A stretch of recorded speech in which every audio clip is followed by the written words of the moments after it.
Hi everyone, today I'm here with Dr. Pia, a community child and adolescent psychiatrist, as well as a clerkship director at our medical school. So before we start, I just want to say thank you, Dr. Pia, for agreeing to this interview. And so real quick, before we dive into more of the details, could you give us an explanation of what psychiatry involves? Sometimes people have confusion between psychology and psychiatry. So could you just give us a brief overview of that? To go into the field of psychiatry, the difference between psychiatry and psychology is you have to go through medical school, which is 4 years of medical school, and after that you then decide whether you want to be an adult psychiatrist or a child psychiatrist or go into another kind of psychiatry. So you then have, if you want to be an adult psychiatrist, you have another 4 years. If you want to be a child psychiatrist, after that you do 3 years and then another 2 in child psychiatry, and then you can do forensics or substance abuse or specialize in other kinds. So you're looking at a lot of school for that, versus in psychology, you go through the psychology training program, so you aren't a physician. You are not allowed to prescribe medications, although some states are allowing some psychologists to provide medications. Mm-hmm. Okay, and so you mentioned a few of the specialties in psychology or in psychiatry. Mm-hmm. So what are like the big subspecialties in psychiatry? The major ones are adult psychiatry, there's child psychiatry, there's geriatric psychiatry, there's substance abuse, there's forensic trained psychiatrists. Those are the people you see in the courts who are you're being asked to provide testimony. Those are the major ones. You mentioned you went into medical school a little later. What made you decide on medicine and psychiatry in particular? Okay, so the most important thing that you should know is that I decided I would do anything but psychiatry. I didn't like psychiatry. I didn't enjoy it in medical school, and so I said anything but psychiatry. But then I decided I was going to do pediatrics, but during my pediatrics rotation, there was one day when I came back thinking, yes, it's pediatrics. And that was the day when I interviewed a girl who was suicidal. She was 13, and I just knew that day that it wasn't that I was interested in pediatrics, it was the psychiatry part of it. Mm-hmm. And from then on I went into it, and I love that psychiatry, unlike all the other different specialties, there's nothing that's black or white about it. Once you know what the lesion is, it's neurology. So I like that it's always working in the gray with the final black box. So I really have found it fun. It's a fun, if you like working like that. What personality types kind of do well in psychiatry? I think just about all the different personality types, except people who don't want to engage, who are quiet and withdrawn. Mm-hmm. Anyone who can interview, and I think all of us in medicine will want to interview and ask people questions. I think the most important ingredient is that you have an insatiable curiosity about others, because that'll help you ask the questions that are pertinent. It'll help you also to have the skills so you can engage people in a comfortable way so they can tell you their deepest, darkest secrets. It's a huge privilege because many of these people are unwilling to tell anyone, even their closest family members, horrible things that have happened to them or that they're thinking. So it's a huge privilege that they will, if they have your confidence, you can keep this knowledge to yourself. Mm-hmm. And what's a typical day in the life like as a psychiatrist from when you come in to when you leave? And it's going to differ, so whoever you ask, it's going to be different. So I am mostly a community child psychiatrist, which means I have only an outpatient practice, and I work at the medical school. So if you're asking me, I guess you're asking me about what my day would be at my clinic, right? Mm-hmm. So usually the county will allow me up to an hour to see my patients and to write up their notes. Mm-hmm. And because I work at a very high-intensity clinic, usually in the meeting you will have the kid, the mother, myself, and usually a therapist or a facilitator who's managing these patients. So what happens is you see the patient, sometimes I have 2 hours to do an initial intake, but then after that you're seeing patient after patient every hour, writing your notes, then you're meeting separately with the clinicians to discuss, hey, do you think some parent-child therapy would work, or shall we recommend that the kid has anger management? So we have interactions not only with the family. I always see the kid alone, so that takes time. I then talk with other doctors, I talk with other people on the team, and we come up with a sort of a comprehensive team approach to treating these kids. If it's most medication patients, then I go ahead and see them once a month. But some kids, like I have a person who's got severe anxiety, I would see her every week if necessary because the anxiety is so severe. And it's really medication management mostly. But you often just have some kind of therapy, helping patients to deal with stresses within the session also. And then I take a break at lunch when I usually just do lots of my note writing then too. And then my day finishes. My last patient is at 3 o'clock, but I'm usually there till about 6 because of writing the notes and the calls and the emails and all the other things that a psychiatrist does. Do you have more time with patients as opposed to a lot of the other specialties where it's like 10, 15-minute Yes, chunks? And that's one of the things I love about this. I told you it's a gray area, right? Working out what's going on for someone. So we don't have the luxury of saying, okay, let's just order a sodium and potassium and all of those things. So the psychiatric history and examination is our labs, is our imaging, is our everything. Because if you don't do a good job of that, you're not going to know what's going on. So in other specialties, you could just say, oh, let's get an X-ray film, or let's look at the skin findings, or whatever you're doing. But in psychiatry, your ability to interview and elicit this information is going to take a lot more time. So I'm very fortunate to have chosen to work in the community where I have up to 45 minutes to spend on doing these good assessments when I see them every month, or seeing them in 2 weeks if I need to. But of course, if you're doing a different kind of psychiatry, like in the hospital, you probably wouldn't get that kind of time because you'd be having quick follow-up meetings. So it's a different kind of psychiatry they would do there. So how is the lifestyle of the physician different in psychiatry as opposed to other specialties? That really depends on what kind of psychiatry you go into. And so for me, I'm fortunate that because it's paying very well, because there's a huge shortage of child psychiatrists, and that's what your audience should know, we have, I think, only about less than 10,000, and we need more than double that.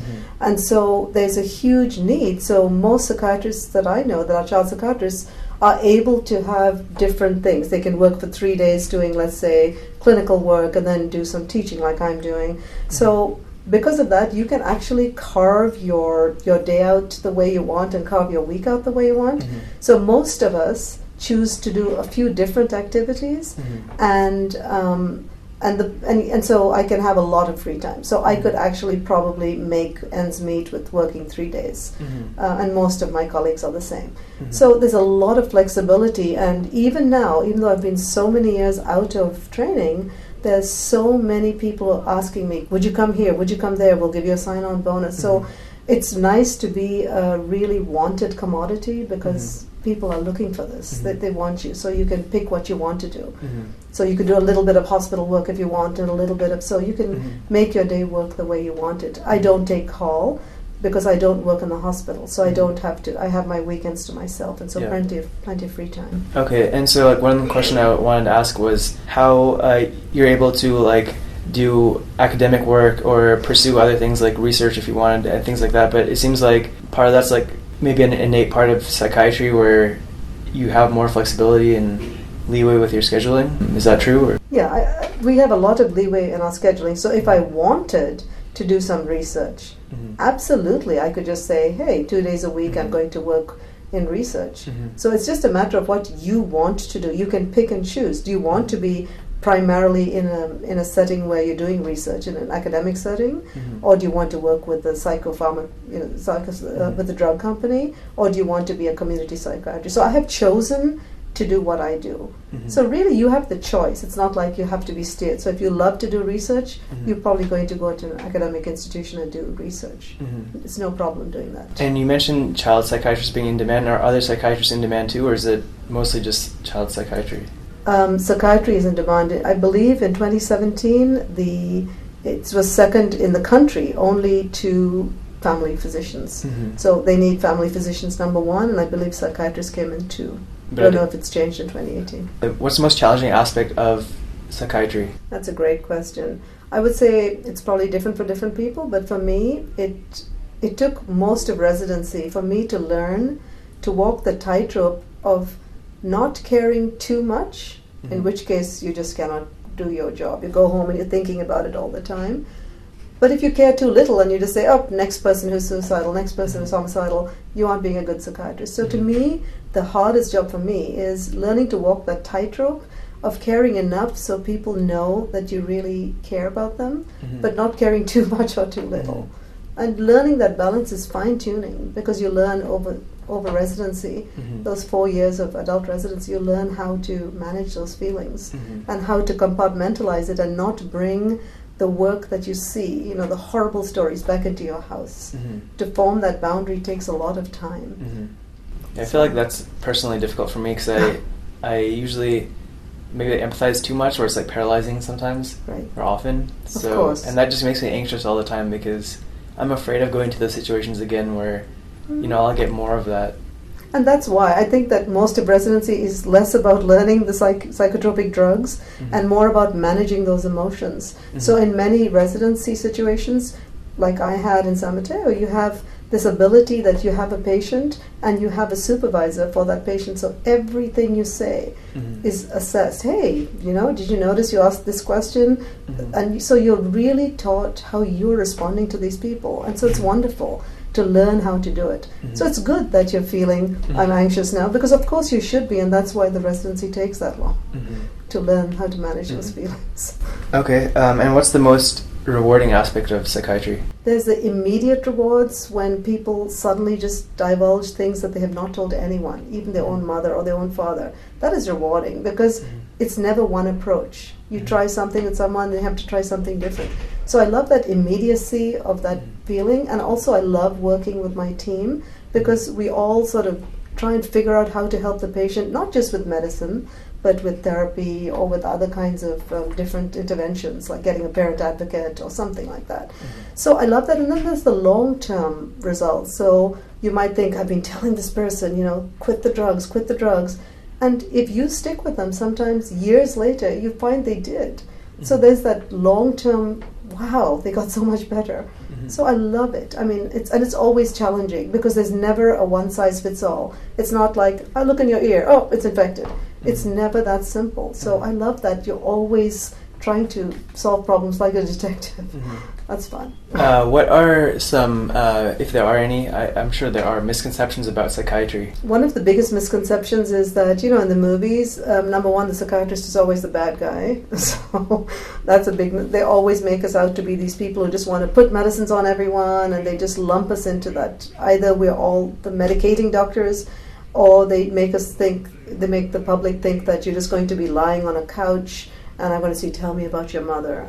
And the truth is not either of those. If you want to do psychotherapy, then you have that sort of Freudian way, sitting on a bench and you're talking.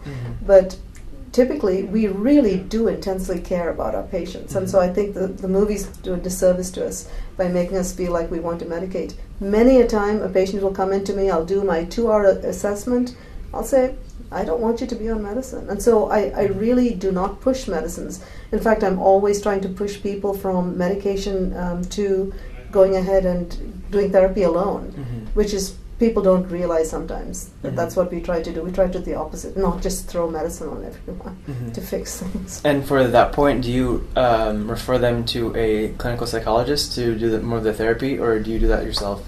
I work with a lot of social workers and MFT interns and marriage and family therapists, so we do it together. They usually are able to come to my assessments, and I'll say, hey, can you do the cognitive behavioral work on when you see them on Thursday, and I'll do the medicine, and so we do integrate our work. So Okay, so it's an interdisciplinary kind it of is. process. It is. It's fun. Sounds And like teachers, I forgot to mention, we get teachers. We have to sometimes talk to probation officers, sometimes legal people, the courts. I've had to testify in courts, so it's kind of a lot of different things one does. It's kind of fun. How would you recommend getting into psychiatry, matching into good residency and fellowship if you're trying to pursue that? I would say that it is still, even though it's really wanted, it's still very competitive. I remember in one of the residency programs, I think they said there were either 400 or 500 applicants for 4 spots. So the first thing you'd want to do is really figure out if you want to do psychiatry by in your third year and fourth year. If you love it in third year, going into your fourth year, going ahead and trying to ask if you can do another exposure. Let's say you did only inpatient, doing some outpatient. I recommend going to meetings because I think some people think all these shrinks are weirdos. I used to think that myself.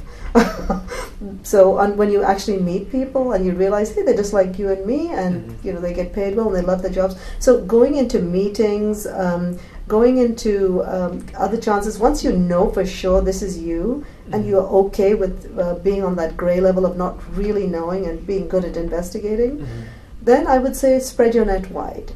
Even though there's a lot of demand, you want to go ahead and know that the programs with the highest number of student applicants it's going to be harder to get into them. So mostly spread your net wide and go for it. Would you not recommend things like research or like extracurricular activities as much?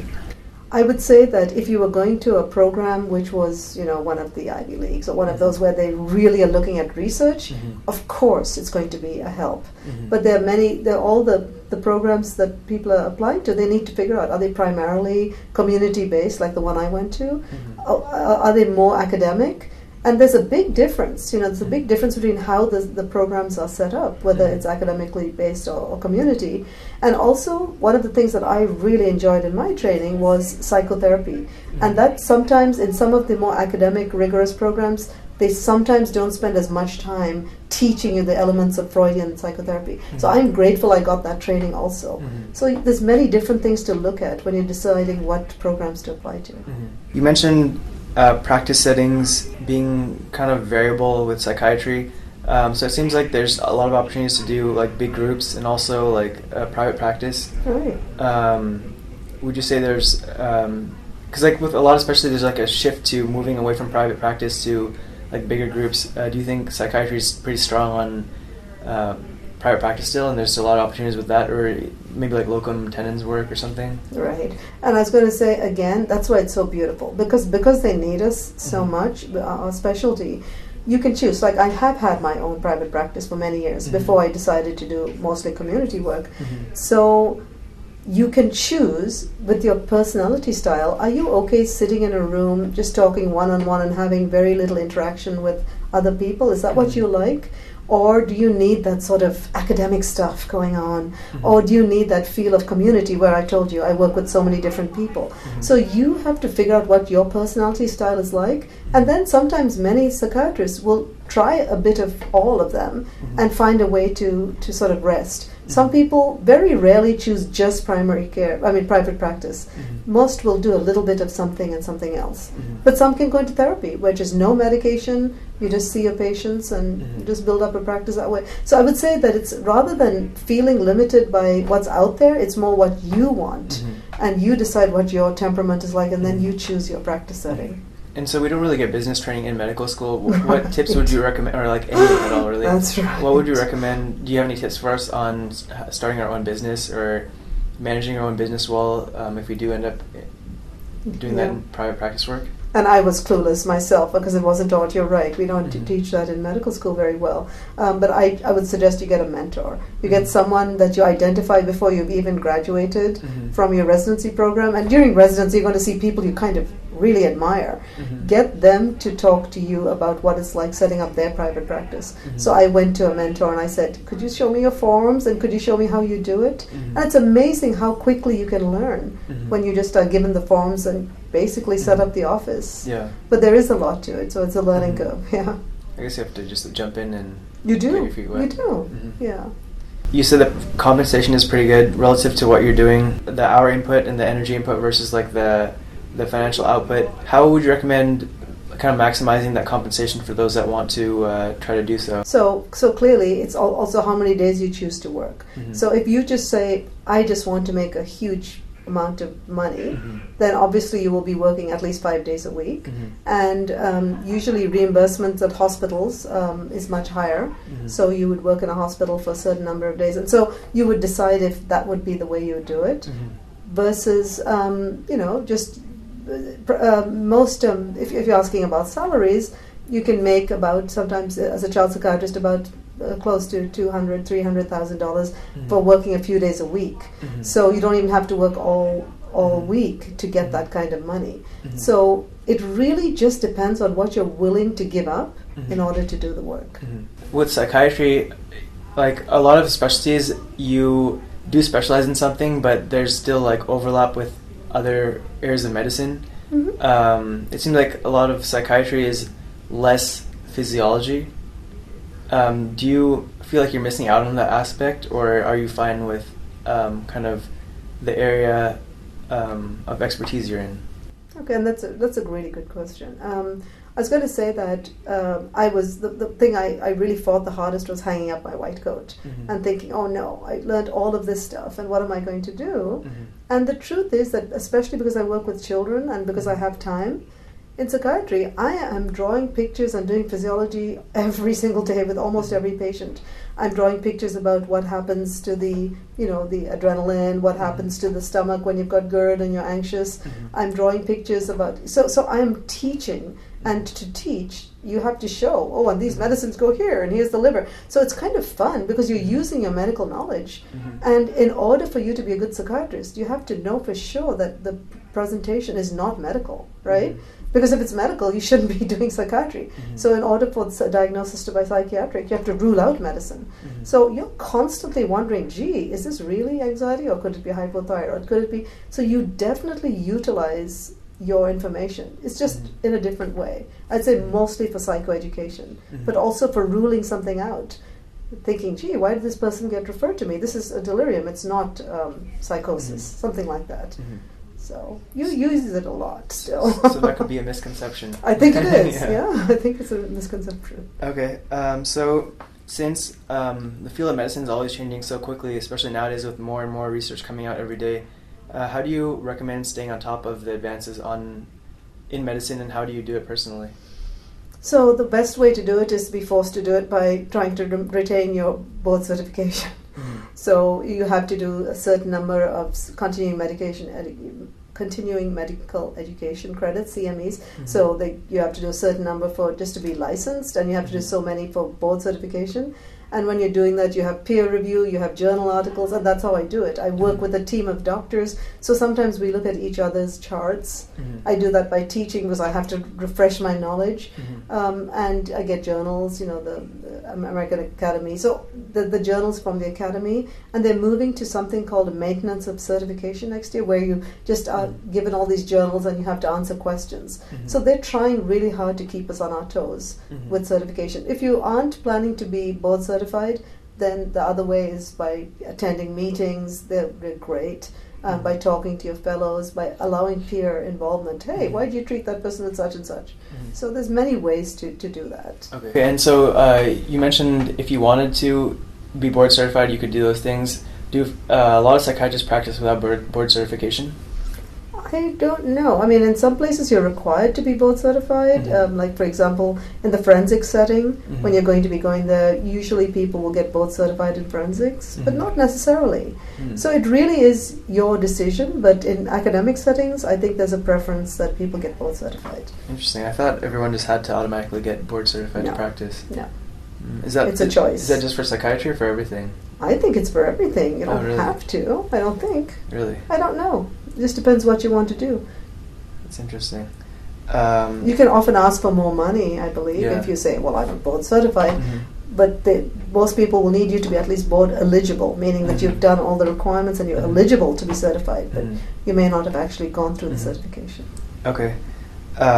So kind of on that topic of trying to keep up with all the advances and things like that, I guess you mentioned psychiatry being a little bit more conducive to this, but how do you recommend preventing burnout?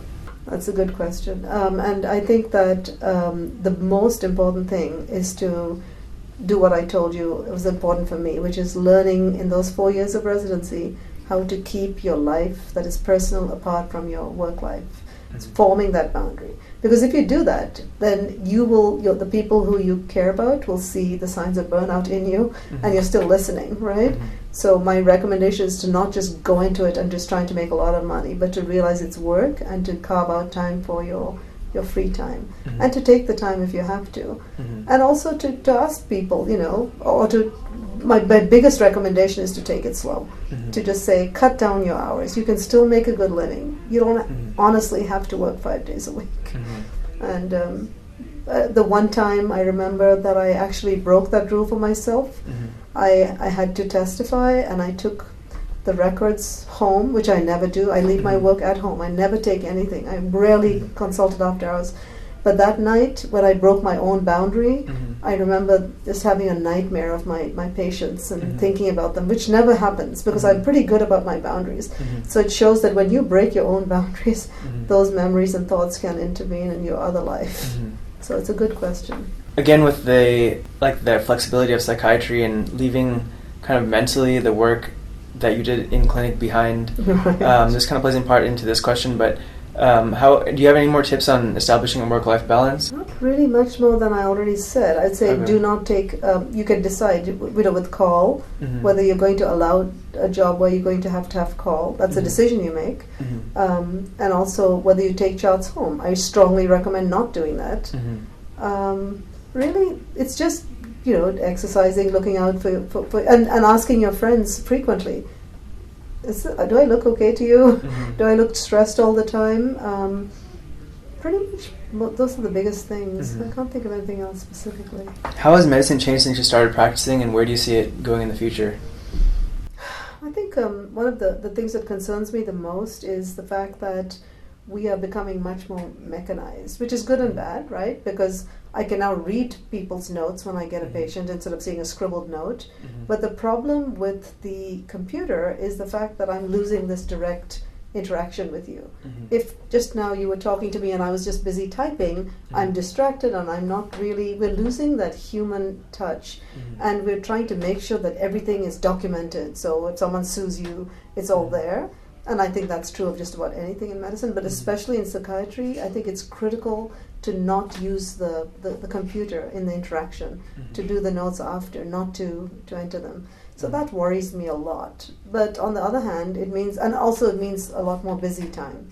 So you're busy you've seen the patient, you know what's going on, you're just going to do this, but you have to spend almost as much time as you saw with the patient doing it all and dealing with county forms and this. So it just becomes a little bit it causes burnout sometimes.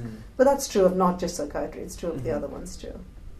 Do you see a way to resolve that issue? I wish. But again, you can choose. You can choose where you're going to go. Are you going to go into a facility where people are incarcerated and, you can decide what suits you. And another thing is, let's say someone who's watching this is thinking about maybe psychiatry. I so strongly recommend you follow a doctor, for a day. For example, someone was very interested in psychiatry, came, watched me for just, it wasn't even a bad day, and slept for 12 hours after that and said, never in my life. So it's really important to just check out what you can and cannot do. I know that's not quite your question, but anyway. If you could go back, would you change your career path, or is there anything about it you'd change? Absolutely not. I love what I do. I really love it. It's so cool to feel that you have a chance, and because unlike the other kinds of medicine, you're changing people's behavior and what they're doing. And so the way I look at it, you're changing these people's behavior and the thousands of people who may interact with this person. So you're not just changing that one person, you're changing thousands. So it feels really cool to feel you had a little hand in helping guide that. And people get a lot better. Even if you think, this is incapacitating anxiety, you see people getting treated. So it's just a wonderful feeling of, I managed to help with this.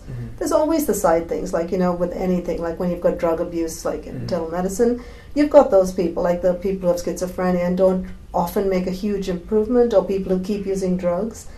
But that happens in all kinds of medicine. So there's some where you will not make such an impact, but there's a lot where you make a huge impact. So. Okay, and one question I forgot to ask was, what are the most typical cases that you see usually? Because I work primarily with children, I'm both certified in both, but I work with children, so I see mostly a lot of ADHD. I'd say a huge amount of post-traumatic stress disorder, because my children come from really traumatized families, foster kids who've been abused. Depression and anxiety is always in there. Very rarely do you see psychosis that is from schizophrenia in children. It's very rare. So I don't see that as much. I don't see as much bipolar disorder. I see some things like autism and some of the developmental disorders, learning disorders, things like that mostly. We talked about burnout a little bit. Anxiety and depression are big things even in medical school. What tips would you recommend for us to manage those better? Well, I'm really excited that this medical school is going to start up a program where you have sort of peer guidance for people who are feeling depressed. So I'm just excited that you will feel there's less stigma. One of the biggest problems with mental health is the stigma. I don't want to get help. I mean, if you had a cancer that was spreading and it was stage 3, the whole world would know about it. If you're almost ready to kill yourself because you're suicidal, nobody sometimes knows about it. So removing that stigma by having an open communication among your peers, knowing when to go and see a psychologist, which should be available, and when that person might refer a psychiatrist. So it'd be important to have a communication between the psychologist, between the other peers, and then know when to refer to a psychiatrist. And obviously, I think your school has this, all these yoga, making sure that people are getting sort of like Wellness Wednesdays, ways that you can just keep your mind focused on. It's not as important to rush through this if it's not working for me, to take some time off, like I did. I took extra time over med school because I wanted it to not be stressful when I had a family to look after. I was a single parent with 2 kids, so yeah, I think it's very important to listen to others and to try and communicate. So you took off time to take care of your kids in the middle of medical school? Right. I took 6 years to do med school. I wasn't even sure I'd make it through. Quite frankly, it was so stressful because I had to go home and look after the kids. So it meant that I was getting further behind, and so I was not studying like I should. But I just found out that UC Davis allowed me to spread out my training, and it was the best decision I ever made. Because I think there's a lot of pressure in medical school when you think that you just have to, everyone's around you and you have to compete, and just feeling you've got to run the game and do it with everyone else because you started with them. It's like being burned in fire because you come together, and sometimes it just seems so hard to imagine that you should let that go. But I sometimes think that is the absolute right decision for yourself. And it's sometimes the right decision for your family. So more than once I have talked to people, take time off, be with your family, because really you will be a doctor. You made it through all the hoops, right? So I think it's critical that people realize they have that and not feel like a failure just because they're dealing with some kind of family issue or internal stuff. I guess it's part of like that innate human tendency to compare yourself to like your local, peers. Yeah. So it's important to stop. So it's important to stop and think, what do I want for my life, right? So. Yeah, that's a good point. So last question, what tips would you give us to become good doctors? I would say, number 1, realize that we are a servant of men. We are there to help people and to keep that empathy going through all the, oh boy, I'm so tired, I'm exhausted, to see each person as a fresh new person. And the best way I can think of is to think that could be my father, that could be my sister, to keep reminding yourself. And it's hard because we are pushed, we have, we work our tails off. And there's times when you're thinking, oh God, you don't want to, but to try and keep that freshness about you that makes you think, here's a brand new person, this could be my mom, to keep that connection. Everything else, med school, they teach us the tools, they teach us the knowledge, but that actual warmth and empathy, that really can help more people than just throwing the right medicine at them. And there's evidence that shows that it's just that engagement that does a lot of the healing, no matter what you're in, whether it's psychiatry or something else. So just keeping that warmth and that inquiring mind going when you're tired and exhausted, that's the most important thing. Okay, well, thank you for the time you spent with us. And thank you guys for watching. Let me know down below in the comment section if you have any questions for Dr. Pia, and I could maybe ask her them. Let me know also down below in the description or the comment section who you'd like me to interview next. Thank you again, Dr. Pia, for being part of this interview. And I hope you guys have a great rest of your day.